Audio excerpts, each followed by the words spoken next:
नमस्कार दोस्तों, आपका हमारे YouTube चैनल में स्वागत है। आज फिर हम आपके लिए बहुत ही प्यारी, प्रेरणादायक और धार्मिक कहानी लेके आए हैं। आज की कहानी श्री कृष्ण जन्म कथा है। प्यारे दर्शकों, इस कहानी को अंत तक जरूर सुने और यदि आप हमारे चैनल पर नए हैं तो चैनल को सब्सक्राइब करें और बेल आइकन दबाएं ताकि आने वाली वीडियो का नोटिफिकेशन सबसे पहले आपको मिलता रहे। तो प्यारे दर्शकों, आइए इस छोटी सी और प्यारी सी इस श्री कृष्ण जन्म कथा को सुनते हैं और पढ़ते हैं। शुरू करते हैं। द्वापर युग में पृथ्वी पर राक्षसों के अत्याचार लगातार बढ़ने लगे। तब पृथ्वी गाय का रूप धारण कर भगवान ब्रह्मा जी और विष्णु जी के पास गई और उनसे कहने लगी कि हे प्रभु, धरती पर राक्षसों के अत्याचार बढ़ते ही जा रहे हैं। प्रभु, कृपा आप कुछ कीजिए। ब्रह्मा जी बोले, हे नारायण, अब आपका पृथ्वी की रक्षा के लिए धरती पर 8वें अवतार के रूप में अवतरित होने का समय आ गया है। नारायण बोले कि ठीक है ब्रह्मदेव, मैं पृथ्वी का उद्धार करने के लिए मानव रूप में जन्म लूंगा। उस समय भोज वंशी राजा उग्रसेन मथुरा के राजा थे। उनका पुत्र कंस बहुत ही अत्याचारी स्वभाव का था। कंस ने उग्रसेन को राजगद्दी से उतारकर कारागार में डाल दिया और खुद राजा के सिंहासन पर बैठ गया। राजा उग्रसेन कंस के इस तरह के व्यवहार से बहुत दुखी हुए और उन्होंने कंस से कहा कि तू मेरा पुत्र है, यह सोचकर मुझे लज्जा आ रही है। एक न एक दिन तेरे पाप का घड़ा अवश्य भरेगा। कंस की छोटी बहन देवकी के विवाह की तैयारियां चल रही थी। देवकी मथुरा के राजा उग्रसेन के छोटे भाई देवक की पुत्री थी और कंस की चचेरी बहन थी। अगले दिन देवकी का विवाह वासुदेव नामक यदुवंशी से संपन्न हुआ। कंस ने वासुदेव से कहा कि महाराज, मैं अपनी बहन देवकी से बहुत प्यार करता हूँ, इसलिए अपनी बहन देवकी को मैं स्वयं रथ में बिठाकर उसके ससुराल विदा करके आऊंगा। वासुदेव बोले कि महाराज कंस, यह तो हमारे लिए बहुत ही सौभाग्य की बात है। कंस देवकी और वासुदेव को छोड़ने के लिए चल पड़ता है। देवकी के पिता देवक अपनी बेटी को बहुत संपत्ति और धन धान्य आदि देकर विदा कर देते हैं। कंस देवकी और वासुदेव से वार्तालाप करते हुए अभी आधे रास्ते ही पहुंचा था कि रास्ते में एक आकाशवाणी होने लगी कि हे कंस, जिस देवकी को तू बड़े प्यार से ले जा रहा है उसी में तेरा काल बसता है। इसी के गर्भ से उत्पन्न 8वां पुत्र तेरा वध करेगा।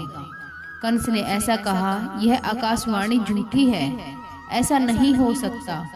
देवकी की कोख से जन्मा 8वां बालक मेरा वध करेगा? नहीं, ऐसा बिल्कुल नहीं हो सकता। यदि ऐसा है तो मैं वासुदेव का ही वध कर देता हूँ।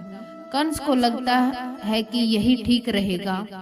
वह सोचता है कि अगर मैं वासुदेव को मार देता हूँ तो फिर मुझे मृत्यु का कोई डर नहीं रहेगा और कंस वासुदेव को मारने के लिए आगे बढ़ता है। देवकी कंस से प्रार्थना करने लगी कि भैया, इनका वध मत करो, इन्हें मत मारो, भैया मेरा सुहाग मत उजाड़ो। फिर वह कहती है कि भैया, मैं आपसे वादा करती हूँ कि मेरे गर्भ से जो भी संतान पैदा होगी उसे मैं तुम्हें सौंप दूंगी, पर तुम्हें इन्हें मत मारो। कंस मान जाता है और कहता है, ठीक है, मैं वासुदेव का वध नहीं करूंगा, परंतु तुम दोनों मथुरा के कारागार में बंदी बनकर रहोगे।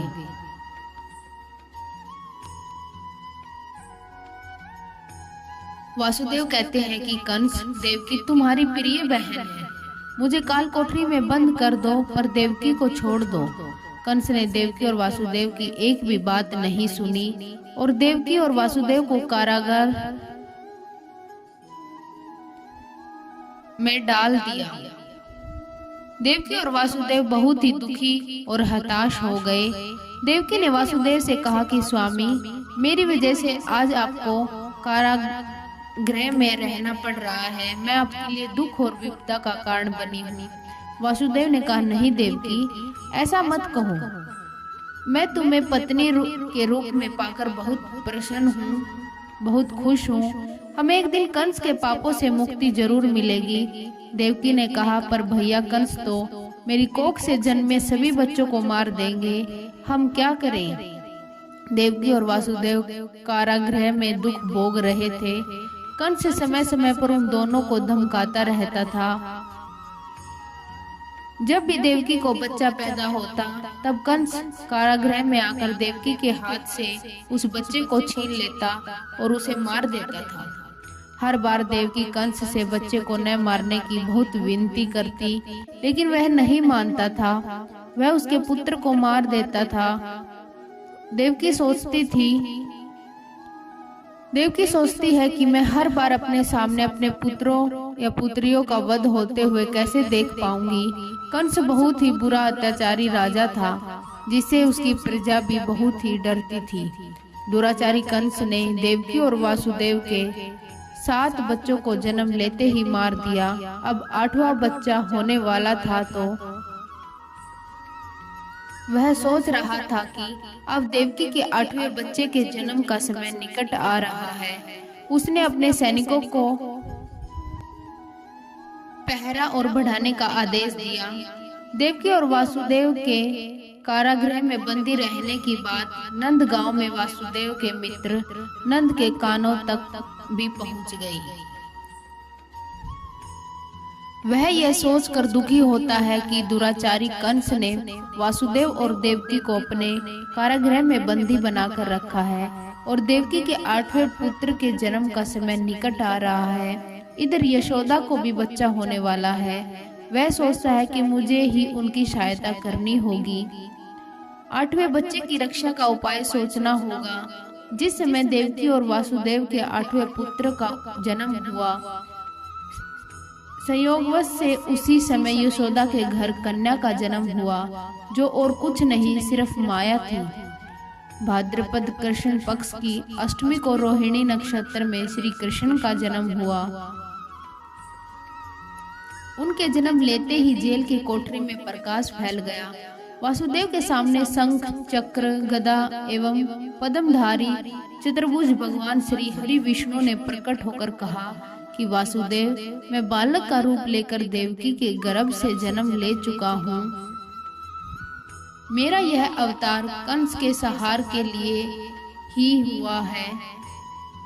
अब देर ना करो, तुम मुझे तत्काल गोकुल में नंदलाल के जहाँ पहुँचा दो और उनके घर पर अभी अभी जन्मी कन्या को लाकर कंस को सौंप दो। यह कहकर भगवान विष्णु अंतर्ध्यान हो गए। देखते ही देखते वासुदेव जी की हथकड़ियां अपने आप ही खुल गई। कारागार के द्वार अपने आप ही खुल गए। सभी पहरेदार भी सो गए। देवकी बेहोश अवस्था में थी। वासुदेव कृष्ण को एक टोकरी में रखकर गोकुल को चल दिए। बारिश और तूफान के बीच कृष्ण को उठाए वासुदेव चल रहे थे। जमुना के पास पहुंचकर उन्होंने देखा कि जमुना का जल स्तर बहुत ऊंचा है। वासुदेव सोच रहे थे कि मैं कैसे इसे पार करूं। फिर भी वह जमुना नदी में उतर गए। जमुना का जल स्तर और ऊपर चढ़ता गया। यमुना नदी श्री कृष्ण के चरणों को स्पर्श करना चाहती थी। वासुदेव भगवान नारायण से प्रार्थना करने लगे कि आप मेरी सहायता करो। जमुना नदी श्री कृष्ण के चरणों को स्पर्श करना चाहती थी, इसलिए ऊपर हो रही थी। यह देखकर भगवान ने टोकरी से बाहर अपना पैर लटका दिया। उनके चरण स्पर्श करने के बाद जमुना घट गई। वह पानी और नीचे आ गया। भगवान श्री कृष्ण की लीला को वासुदेव भली भांति देख रहे थे। वह जमुना पार कर गोकुल में नंद के यहाँ पहुँच गए। गोकुल में पहुंचकर नंद से बोले कि मित्र, मैं अपने बालक को तुम्हें सौंप रहा हूँ। यह बड़ा होकर मथुरा वासियों को कंस के अत्याचारों से मुक्ति दिलाएगा। नंद बोले, लाओ मित्र वासुदेव, यशोदा अभी गहरी नींद में है। मैं इस बालक को यशोदा की बगल में सुला देता हूँ। नंद माया रूपी कन्या को वासुदेव के हाथों में दे देते हैं और कहते हैं कि यह लो मित्र, इसे पहले ही कंस कारागृह में पहुंचे, तुम जल्दी इस कन्या को लेकर वापस लौट जाओ। वासुदेव ने कहा, तुम धन्य हो मित्र। वासुदेव वापस कारागृह में लौट आते हैं और उनके लौटते ही कारागृह के द्वार अपने आप ही बंद हो जाते हैं। वासुदेव के हाथों में हथकड़ियां पड़ जाती हैं और सारे पहरेदार भी जाग जाते हैं और उनको बच्चे के रोने की आवाज सुनाई देती है। वासुदेव देवकी से कहते कि हमारे यहाँ 8वें पुत्र ने नहीं बल्कि पुत्री ने जन्म लिया है। उनकी यह बात सुनकर पहरेदार कंस को जाकर बताते हैं कि देवकी ने एक पुत्री को जन्म दिया है। कंस कहता है कि ऐसा कैसे हो सकता है? कोई बात नहीं, शायद मेरे प्रकोप से भगवान भी डर गए हैं और पुत्र की जगह पुत्री का जन्म हो गया है। यह तो विधि का विधान बदल गया, पर मुझे सावधान रहना होगा। मैं इस कन्या का भी वध कर दूंगा। वह कन्या को मारने के लिए कारागार में पहुंचता है। देवकी कंस से उस कन्या को ना मारने के लिए प्रार्थना करती है और कहती है कि आपको तो मेरे 8वें पुत्र से कष्ट था, यह तो एक कन्या है। देवकी बार बार विनती करती रही, पर कंस ने देवकी की एक भी बात नहीं सुनी और कन्या को देवकी की गोद से छीन लिया। कंस ने जैसे ही कन्या को पत्थर पर पटक कर मारना चाहा, वैसे ही कन्या कंस के हाथों से छूटकर आसमान में उड़ गई और उस कन्या ने देवी का रूप धारण कर लिया और कहने लगी कि हे कंस, तुझे मुझे मार कर कोई लाभ नहीं होगा। तुझे मारने वाला तो कब का पैदा हो चुका है और गोकुल पहुंच गया है। यह कहकर देवी वहां से अंतर्धान हो गई। कंस यह दृश्य देखकर और उसकी बातें सुनकर गुस्से से छटपटाने लगा और वापस अपने महल में आ गया। कंस ने श्री कृष्ण को मारने के लिए अनेक दैत्य भेजे। श्री कृष्ण ने अपनी अलौकिक माया से सारे राक्षसों को मार डाला। बड़े होने पर श्री कृष्ण ने कंस को मारकर राजा उग्रसेन को राजगद्दी पर बिठाया। उस दिन से श्री कृष्ण के जन्म दिवस को सारे देश में बड़े हर्षोल्लास से जन्माष्टमी के रूप में मनाया जाता है। तो प्यारे दर्शकों, ये थी श्री कृष्ण जन्म कथा।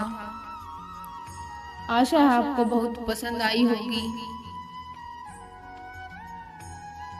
और यदि अच्छी लगी हो तो इसे लाइक करें, शेयर करें और कमेंट करके हमें जरूर बताएं। धन्यवाद दोस्तों।